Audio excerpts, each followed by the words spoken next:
మేడారం జాతర సందడి మధ్య ఓ చిన్న కోవ బన్ సాల్ట్ పెట్టుకున్నాడు ఒక వ్యక్తి. కానీ అక్కడ ప్రారంభమైన ఒక వివాదం ఇప్పుడు సోషల్ మీడియాలో పెద్ద చర్చగా మారిందన్నమాట. కేవలం ఓన్లీ రూ. 10 కోవ బన్ అమ్ముతున్న వలి అనే చిరు వ్యాపారిని ఓ యూట్యూబ్ ఛానెల్‌లో టార్గెట్ చేయడంతోటి ఈ కథ మొత్తం రాష్ట్ర వ్యాప్తంగా చర్చగా మారింది. "నువ్వు ఎంత తక్కువ ధరకి ఎలా ఇస్తావు? ఏదైనా కలిపావా?" అంటూ అనుమానాల వర్షం కురిపించడమే కాకుండా మతం రంగు పురిమి విమర్శించడం పలువురిని ఆగ్రహానికి గురిచేస్తుందన్నమాట. కష్టపడి సంపాదించి ఒక చిన్న వ్యాపారిని ప్రోత్సహించాల్సింది పోయి, వ్యూస్, లైక్స్ కోసం అతనిని బహిరంగంగా ప్రశ్నించడం, అతని గౌరవాన్ని దెబ్బతీయడం సరైందా అనే ప్రశ్న నెటిజన్‌లు కదిలించింది.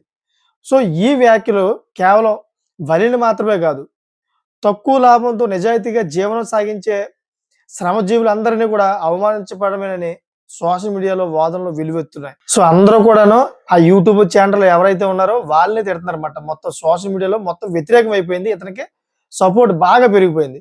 సో, ఇప్పుడు మళ్ళీ ఇతనికి ఒక పెద్ద సపోర్ట్ దొరికింది. ఏంటంటే రాజకీయ వర్గాలు కూడా స్పందించాయి. మాజీ మంత్రి పరిటాల సునీత కుమారుడు, Dharmavaram TDP incharge Paritala Sriram social మీడియాలో తన అభిప్రాయాన్ని స్పష్టం చేశారు. ఆకలికి కులం ఉండదు, ఆత్మ గౌరవానికి మతం ఉండదు. కష్టపడి పనిచేసే కుటుంబాన్ని పోషించుకునే ప్రతి ఒక్కరిని గౌరవించవలసిన బాధ్యత మనందరిది.